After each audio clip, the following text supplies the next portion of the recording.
Hey, what's up, everybody? My name is Greg. Welcome to the channel. Today is February 18th, 2019. Tomorrow is going to be the night of the full moon, but I'm a follower of the Thunder Wizard, and in his teachings, he suggests that you do a ritual the night before the full moon because the moon is still ascending, it's still gathering energy, so it's still increasing in energy. So when it's still in that process of increasing energy, when you do a ritual like that, you're increasing in energy also. Once it gets to the full moon, it's stable. It's stopped rising. It's already fixed. It's still a powerful night too. But in my experience too, listening and following his direction, it really does work. You really feel it that night before the full moon. But I've done rituals on the night of the full moon too and feel some powerful stuff on that day too. But so tomorrow, the full moon is going to be in the sign of Leo and in the Nakshatra of Magha. The Nakshatra is the constellation that it's going to be in, and it's going to be in the sign of Leo. And if you don't know what Leo is, Leo, the sign of Leo is it's a very magnetic sign. It's first of all, it's a fixed sign, meaning it's very stable, fixed in their ways. People who are Leos, their personality is very fixed, very grounded in independent thinking, that type of stuff. They're really set in their ways. That can be a good thing, that can be a negative thing. Sometimes people are so closed-minded they don't even want to open up to any other thoughts about anything. That's the negative side. But when a Leo is pure spiritual and they know what's up, they can't be bullshitted, and they really see things really clearly. So that's the good nature of a Leo. The Thunder Wizard is a Leo. We all know how he is. He's very fixed, and he's really clear. He's got good spiritual clarity in his teachings. And Leo is also a fire sign. Fire is all about transformation. It's about burning away all of that stuff that you don't need, and then getting to the pure essence of the soul. The center of the solar system is that heart, that sun. Boom, boom, boom. It's having a good, healthy, stable ego. The sun represents our authority in the world. It also represents government, represents the father. It represents your charisma, your leadership ability, your loyalty, your determination, self-confidence, that type of stuff. It's really, like your individuality, your endurance, stamina. And in this sign of, so that's where the moon is going to be in. It's going to be in this very authoritative, independent. I think for myself, I'm purifying my spiritual energy, kind of a vibration, this energy, and it's going to be in this nakshatra of Magha. And I don't want to get too detailed about Magha, but the Magha nakshatra mainly is about devotion to the gods, to the ancestors. So this is really showing respect to any spiritual practice that you're on, really showing your devotion to it. Really thinking about, I am totally dedicated on the path that I'm on. I really want to learn. I really want to learn about this path. I want to learn about it by learning about me, by going in there and finding all that unconscious stuff that's blocking me and stopping when I find it, not ignoring it, because I felt that the other day.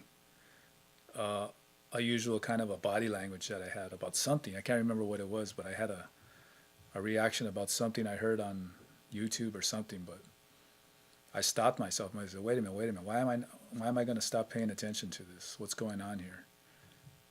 I can't remember what it was, but it's about really showing this devotion to a path that you're on, this spiritual path, and it's in the Thunder Wizard path. He says, he's channeling a lot of information from the ancestors that have taught him the qigong that he's picked up on. He's worked with African spiritual teachers also, and the Hindu stuff. He's very good with the mantras. So he has all of these lineages, these ancestors, these energies coming in, and of course the Norse, the Norse mythology. He's got a Germanic biological ancestry and a lot of knowledge in it too. So he's channeling those energies of Odin, especially Odin, Thor especially too, thunder. Thor is associated with thunder. So it's about showing this respect to the gods, to the lineage that you're practicing, the path that you're on, your orlog, your dharma. So that's one thing we can do when we do a ritual. I recommend doing a ritual the night before the full moon. If you have a mantra, you want to do that. Um, I'm going to do is going to do my mantra, and then I'm going to face the northwest.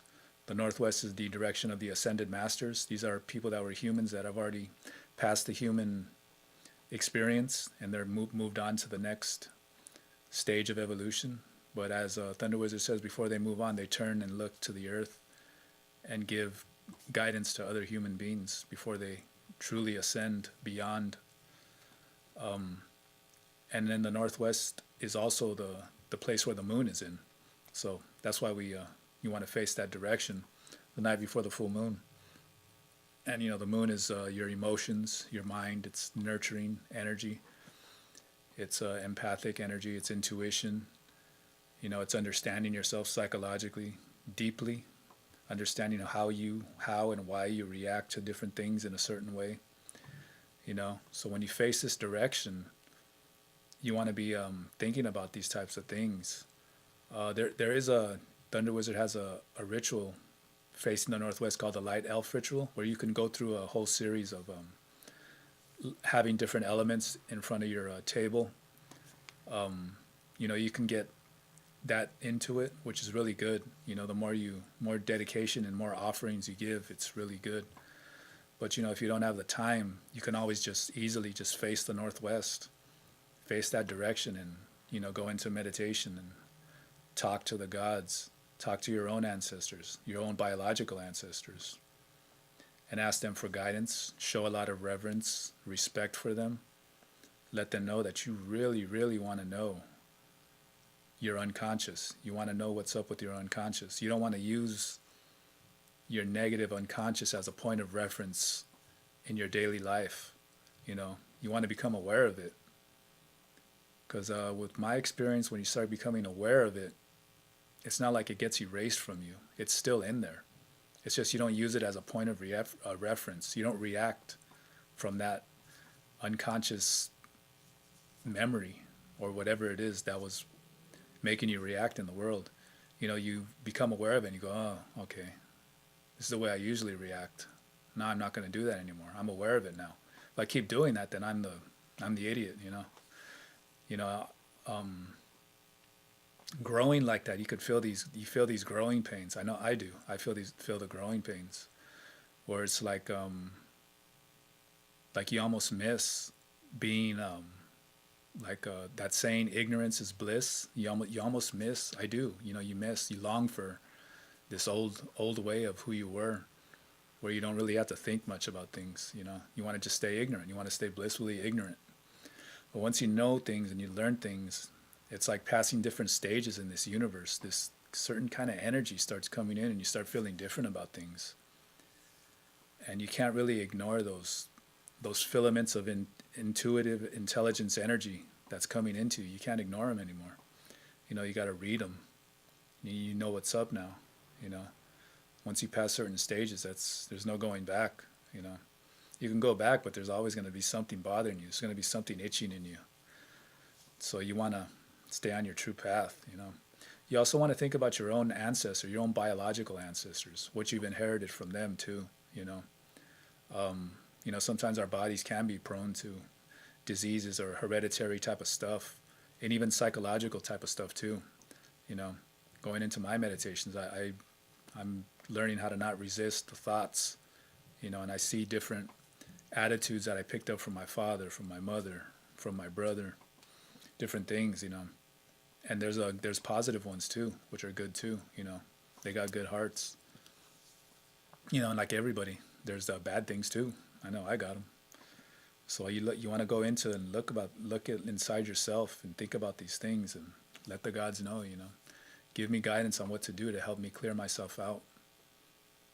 And yeah, that's about it.